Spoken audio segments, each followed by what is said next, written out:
Since the restoration of the Oba dynasty by Ovoramwen, also known as Ovoramwen, son of Oduduwa, in about 1120 AD, the Benin Kingdom has succeeded in maintaining a single line of succession for over 800 years by way of primogeniture, with Ovoramwen, the last Oba of independent Benin, as a 35th Oba.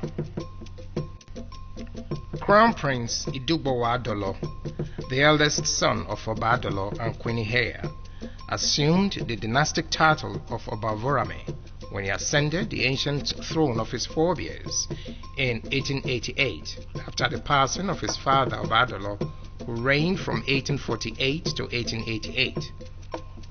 Ovoramwen means rising sun that touches everywhere in the world.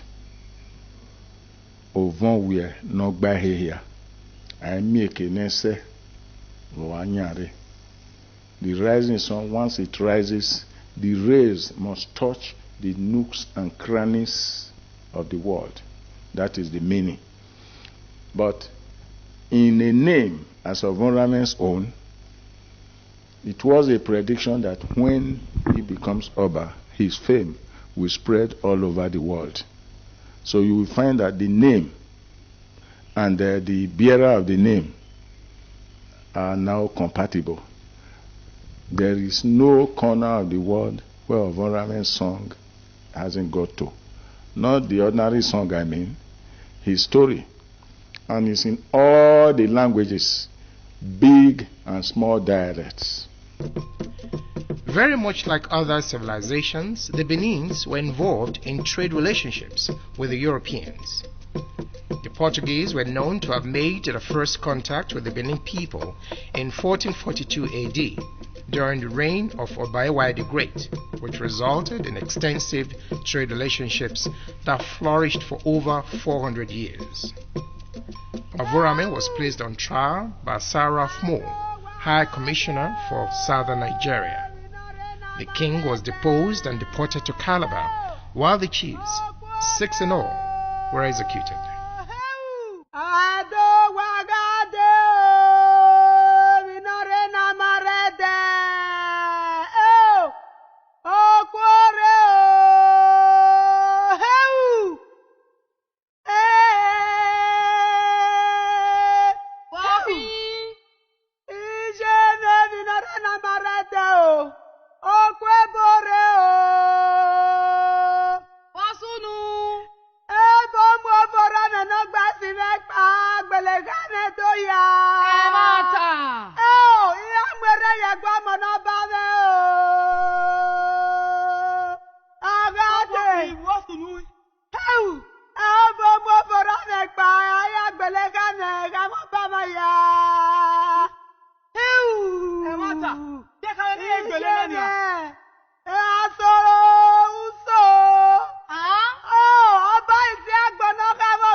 Anona oka nene afuru toye.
I don't think the Admiralty actually authorised that visit.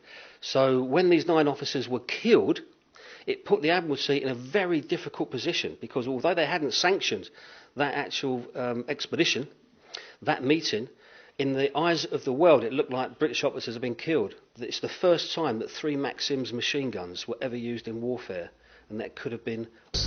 It's something pathetic, not just to the Benin Kingdom, to the Efik Kingdom too, because a king that has established his empire, ruled his people very well, and resisted the whites or Europeans making use of the people as slaves, taking them in as slaves and doing all that sort of nonsense.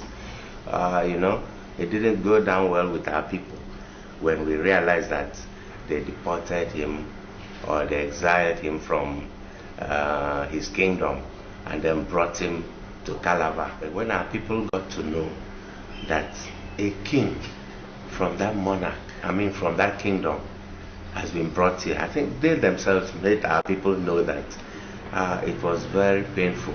So that was when our people went and said, no way, as far as the traditionalists, they know who a king is. There is no way you can treat him that way. You must hand him over to us. They will never allow you to enslave him or put him in the ship as a slave or a prisoner. No way. He is a king. And as far as the Benin Kingdom is there, they're all aware of these people and they know how powerful he is. There is no way we can allow him to be treated that way.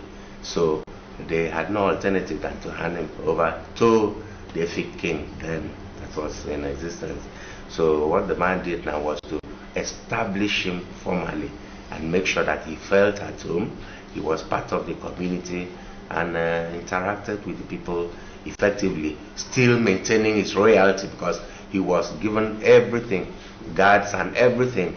And he didn't just come alone, you know, there were others that were taken along with him. So they made sure that they protected him and stayed with him all through the days of his life.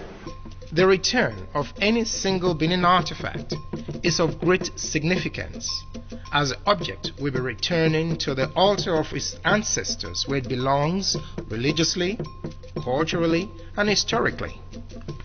Each object on the ancestral altar has a meaning and performs a function that is paramount and significant to the lives of the Edos.